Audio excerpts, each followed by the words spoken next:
I'm watching Fact or Faked Paranormal Files. So, sorry. I think this is a good spot. Maybe. Decent? Is it decent? Yes, so. Alright. So,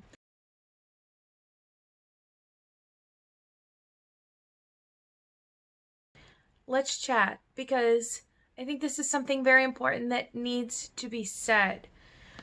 I have been in the haunted attraction business for probably about 6 years now. I have worked in all sorts of areas. I've worked outside, I've worked inside, I've worked in buildings, I've worked in historical buildings, I've worked in buildings that were just built for the haunted attraction itself. And I think it's just, I've seen too much of it not to say something now. As an actor in a haunted attraction, you are trying your best to keep everybody safe because your little area is your show. And you are responsible for the people in your show and in your room. With that being said, we have strict rules that we have to abide by if we want to keep you safe and keep ourselves safe. If most haunted attractions do not allow you to touch the customers coming through. But if you are to touch a customer, it should be below the knees, but not the feet. You are able to touch shoulders or the top of the head. We try our best to keep everybody happy and make sure that we are keeping everyone safe. Sometimes things fall through the cracks and we forget every once in a while, or there's a special circumstance. But for the most part, we always try and keep... Okay, this is going to distract me, so give me a second. We usually try to keep to the rules as good as we can. I know, for example, my haunted attraction that I work in now, they tell everybody when they walk in our doors to not touch the actors. And we even make sure over and over again, we try and stress it. It's very hard to act and do what you're supposed to do and follow the rules if there's someone coming through that does not understand the rules that were placed for the attraction itself. It's also very difficult because everybody has their own acting style. And you know what works for me won't work for someone else. I tend to feel like I have to go a little bit harder because I have more of a childlike face. So yeah, I push a little bit harder than I should. This does not have anything to do with what happened in the story I'm going to tell you, but I just want to explain my acting style over or versus someone else's acting style. What I'm trying to get at is different acting styles, different people. So every haunted attraction has a week called Hell Week, and it's usually mid-season, and it's when everybody starts picking up. So it tends to be the second or the third week in October. Usually up until that point, everyone is very respectful. They're very respectful of actors, and they're very respectful of the building. And also you get a lot of younger kids because their fall break is coming up and their parents are a little more lax, from what my experience is, because my brother's 18. So a lot of kids, big groups of kids, and also older adults who either knew when the attraction first opened or are coming with their younger counterparts. Typically, we have those distinct two groups of people. There is another third group of people that come through the haunted attraction because they are troublemakers. And this is where the issue is. And this is what I want to talk to you today about, because at no point in your mind frame should you want to go through an attraction, at least in my head, should you want to go through an attraction completely obliterated drunk or high. This is where there's issues, because we technically can't say no to you when you come through. You've paid for a ticket. You know, we don't know what you're going to do while you're in there. We do keep our eyes on you, but you've bought a ticket. There's nothing, we can't deny you a ticket to get in, because then that would be a whole huge thing. So when people come through and they are obliterated or so stoned they can barely walk through, and they're holding on to people and they're leaning on the walls, and they're you know, being disrespectful, is the situation where we're at now.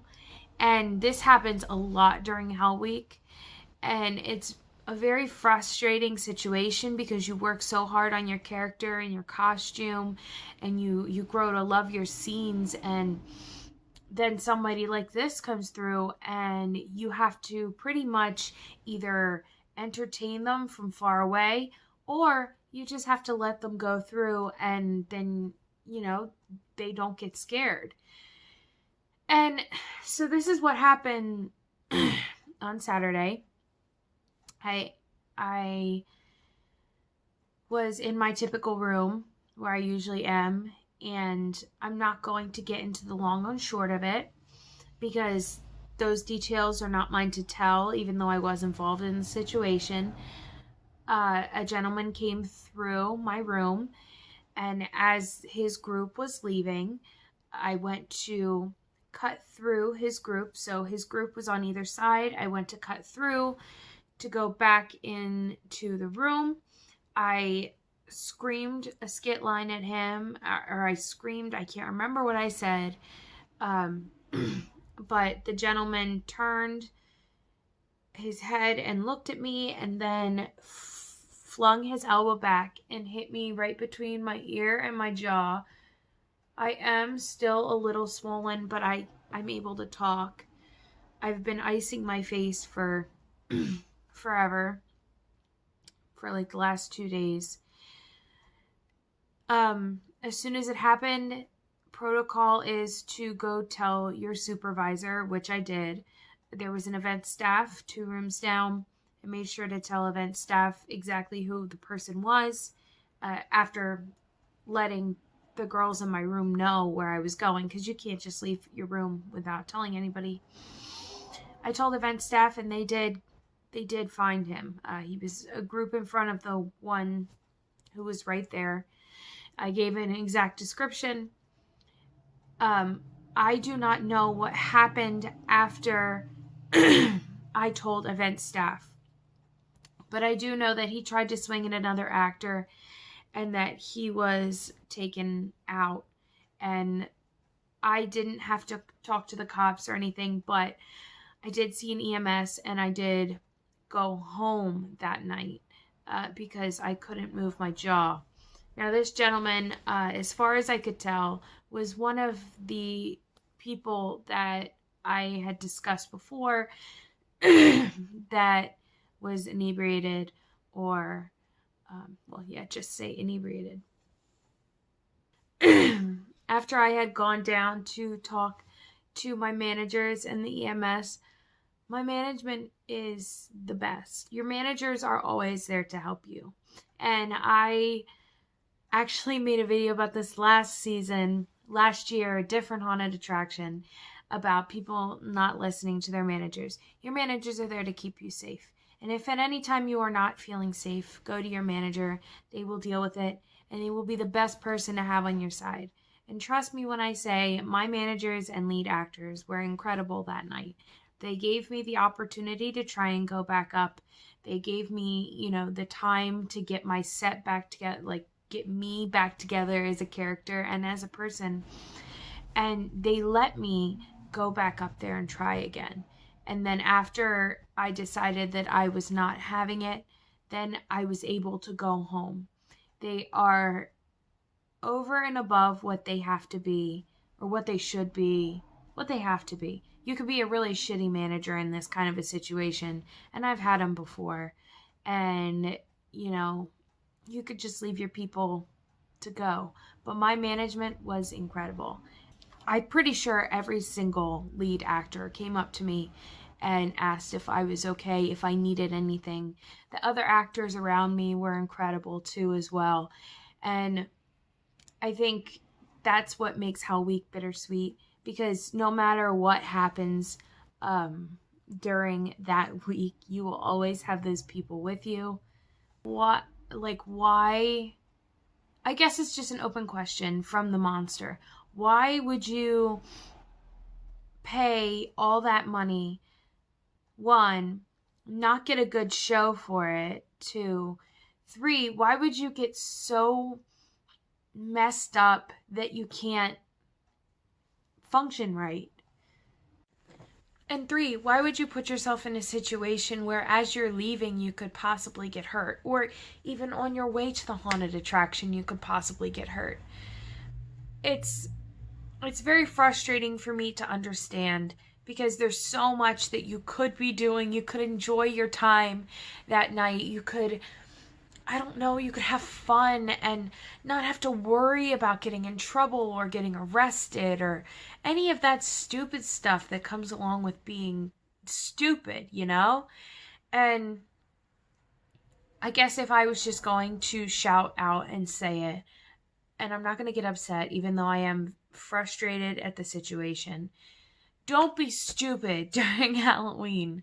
Go to a haunted attraction or a haunted house or a hayride or a walking trail or a corn maze or even Walmart to pick a pumpkin, and don't be stupid. You know, I mean, it really takes the fun out of the Halloween spooky season, and it takes a lot of fun out of, you know, acting too, and having to hear or see or smell someone like that, and you know that you shouldn't or you can't put on the show that you want to put on because this person couldn't follow the rules and come in and ruin or even hurt you as a person. Just, guys, don't be stupid this Halloween season. If you're in that situation, if you are a haunter, I know I shouldn't be saying all of this and it should be done already, but if you're in that situation, honey, take a step back. Do not entertain them. Just stay out of that person or the person's way. Do not try and scare them. Do not try and get in their face. Just take a few steps back. Let them enjoy looking at you for a second and go on to the next person. It is never worth getting hurt or getting hit or getting damaged over. It is never worth it. It is never worth it, because looking towards what could have happened with me or anyone else that night, I was not even the only person that got hurt that night. So I'll leave this in parting. Don't be stupid. And if you are in the presence of a stupid person, take a step back. Be careful of yourself. Get out of the way and enjoy what you're doing, because it's the most fun time of the season. And I think that everyone should enjoy it. All right, guys, thanks so much for listening to me rant again. And I will see you in the next one. Bye.